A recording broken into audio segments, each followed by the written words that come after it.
예, 오늘 정치권 소식 한화갑 한반도 평화재단 총재와 알아보겠습니다. 한 대표님 어서 오십시오. 예. 오늘 국정연설 했어요. 3번 연속한 대통령은 박근혜 대통령이 처음이라 그러더라고요. 뭐 나름대로 그 소통하려는 의지는 분명히 보이는 거 아니겠어요? 예, 그건 공약사항이고. 예. 앞으로도 임기 2번은 더 할 수 있으니까. 예. 5년 임기 동안 매년 국회와 연설하는 대통령이 될 것 같아요. 그렇죠. 예. 2번만 더 채우면 되는 거 아니에요? 예, 예. 2번이 그런가요? 예, 두 번이죠. 2번 남았죠. 근데요, 국정교과서 문제에 대해서 이게 어떤 사람은 12번을 했다 그러고 어떤 언론은 11번이라 그러는데 어쨌든 그만큼 자주 얘기를 하면서 좌시하지 않겠다. 이런 얘기를 했습니다. 정면 돌파이신가요? 좌시하지 않겠다 그 말은 역사의 교과서를 왜곡하면 좌시하지 않겠다 그거 아닙니까? 예. 예, 미화 왜곡하면. 예, 그러니까 이 정당한 국민들이 동의할 수 있는 그런 정당한 교과서를 만들겠다 그 말 아니겠어요? 예. 예, 그건 당연히 그렇게 해야죠. 예. 예.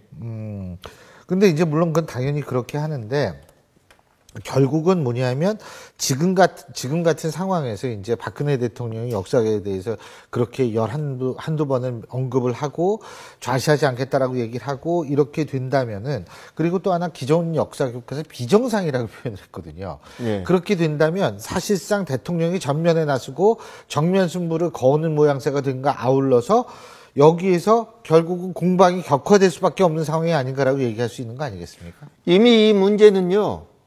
공방이 격화된 것이 아니라 국론이 두 쪽이 된 겁니다. 안 그렇습니까? 네. 예, 그리고 이 야당은 전례 없이 강경투쟁을 하고 있고 말이죠. 예, 그리고 이 교과서 문제를 제기할 때도요. 대통령이 제기했고 또 대통령이 오늘 국회에서 그 결의를 표명했어요. 그런데 저는 개인적으로 그래요. 교육부가 있으니까 그런 대통령의 뜻을 받들어서 교육부 장관이 이런 문제를 구체화시켜가지고 국무회의에서 이 토론을 거쳐서 이것이 결국 역사 바로 세우는 길이다. 이렇게 했으면 더 좋았지 않냐는 제 개인 생각이고요.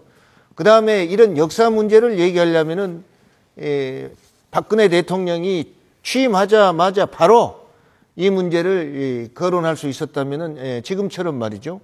이런 야당의 저항은 없었을 것이다. 저는 그런 생각을 해요. 예. 근데 이제 한 대표님께서도 야당 생활을 오래 하셨으니까. 예, 근데 지금 오늘 인쇄문 시위를 했단 말이에요. 근데 정의화 국회의장은 이 시위를 좀 예의가 아니다 이러면서 좀 말린 모양이에요. 근데 어쨌든 야당 중에 또 일부는 물론 안 했습니다만 야당 의원 중에 또 다수는 인쇄문 시위를 했거든요. 어떻게 보십니까?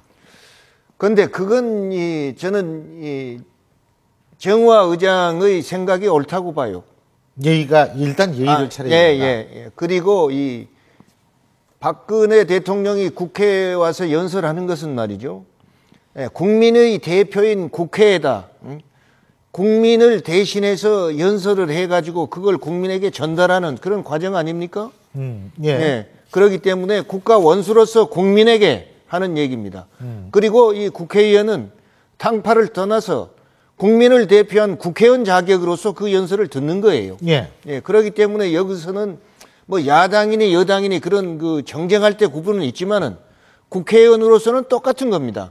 그렇기 때문에 의장이 국회의 권위와 예의를 강조하는 것은 우리 정치가 과거에 비해서 그만큼 말이죠.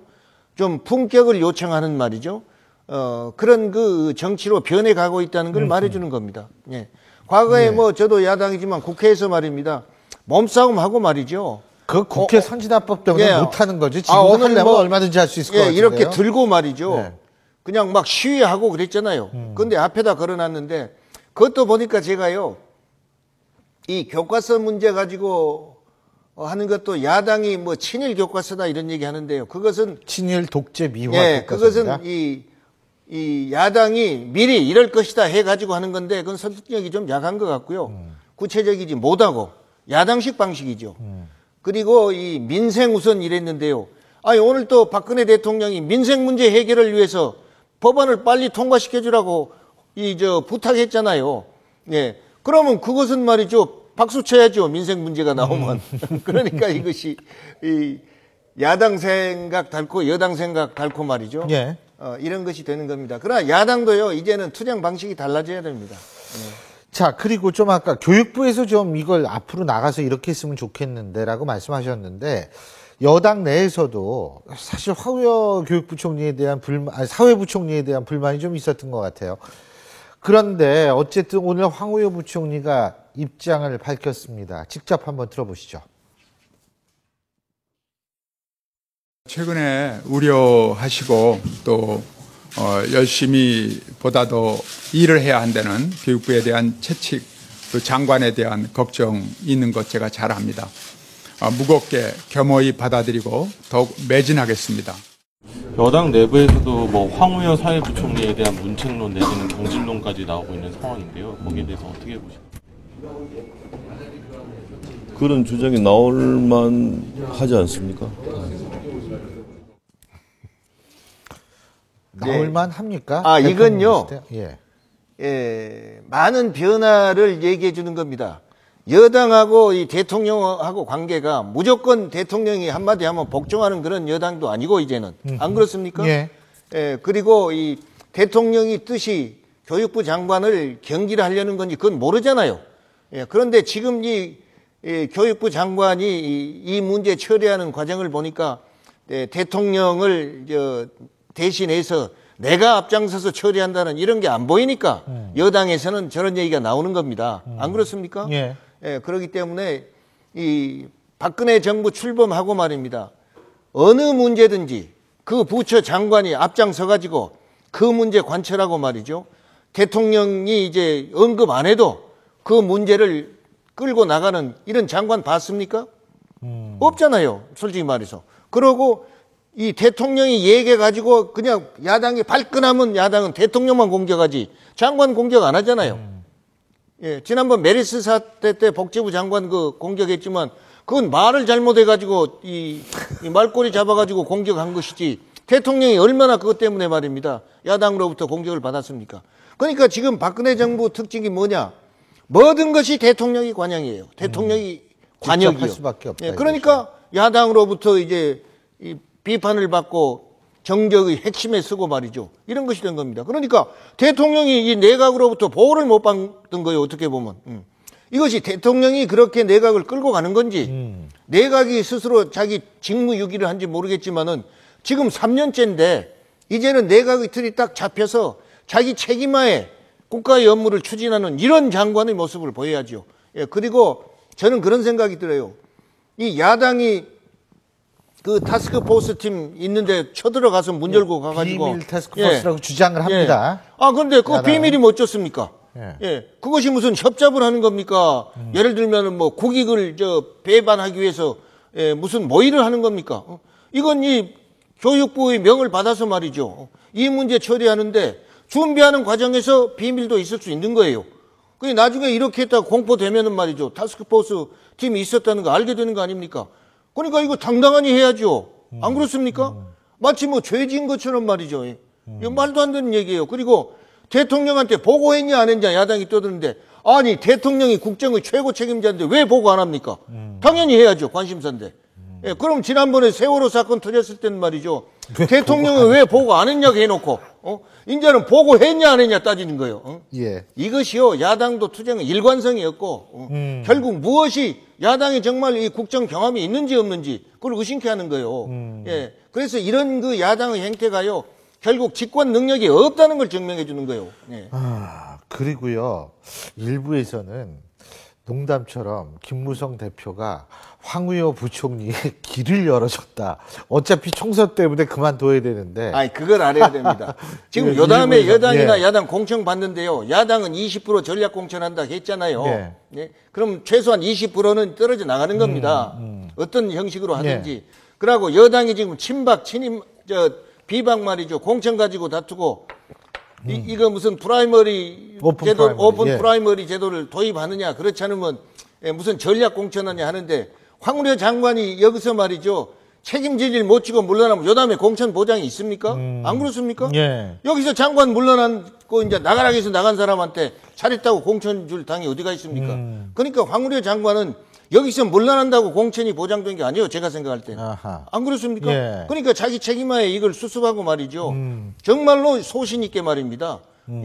이 문제에 대해서 매듭을 지어야죠. 예. 자, 이건 좀 다른 주제인데 말이에요. 한일 정상회담 때 우리 언론이나 우리 정부는 뭐냐면 청와대가 내달 초에 한일 정상회담 하자고 일본이 제안을 했다. 이렇게 지금 보도하고 이런 얘기가 나왔는데 예. 정작 일본은 모른다. 이게 말이 된다고 보세요? 이건요, 우리가 그걸 알아야 돼요. 일본은요, 예. 우리를 우방이나 예. 같이 갈 상대로 대하는 거 아니에요. 제가 볼 때는. 이건 우리보다 밑에 있는, 예. 한미일 관계에 있어서 우리가 미국하고 더 친하니까 너희는 언제든지 따라온다 이거예요. 안 그렇습니까? 예. 예, 그리고 중국하고 대항하는데도 우리 없이 미국이 대항하냐 이거예요. 일본서 볼 때는. 예. 어? 그러니까 이 한국 있으나 없으나 마찬가지예요. 일본은. 근데 우리가 너희한테 굴복하고 말이요. 끌려다니겠냐 이거 아닙니까? 아하. 그리고 박근혜 대통령은 위안부 문제를 걸었기 때문에 위안부 문제에 대해서 일본에서 명확한 이 사과 없는데 이 한일 정상회담 하면은 그건 미국이 이제 하락하니까 미국 말 듣고 하는 그런 것밖에 더 돼요. 그렇기 때문에 이건 한국 정부가요. 박근혜 정부가 처음에 출범할 때 국제 관계를 다루는 데 있어서 완전히 그냥 결론 내려놓고 이거 안 하면 안 된다. 이것이 국제 관계에서는 외교하는데 지장이 있는 겁니다. 예. 그러면 우리도 한일 정상회담에 굳이 매달릴 필요 없는 거 아니에요? 아, 지금 없죠. 같은 그리고 예. 지금 당장 말이죠. 예. 저는 그렇게 봐요. 일본하고 무슨 미국이 잘 지내라 이러는데 미국의 이익을 확대하기 위해서 한국 보고 말이죠. 일본하고 잘 지내라 가재. 예. 응? 너희를 위해서 너희를 위해서 일본하고 잘 지내라 이것이 아닌 거예요. 예. 지금 제가 볼 때는. 예. 예. 그렇습니다.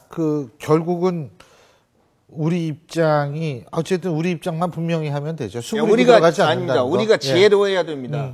이 외교적으로 예. 이걸 끌고 나가는데 예. 뭐 외무부 장관은 중국하고 미국 사이에 회피하다 하는데 우리가 힘이 있어야 양쪽을 끌어들이죠. 예. 힘이 없는데 어떻게 끌어들입니까? 그렇기 때문에 우리가요 이 외교 문제에 있어서는 많은 알겠습니다. 고뇌와 지혜가 필요합니다. 예. 예. 오늘 말씀 여기까지 듣겠습니다. 고맙습니다.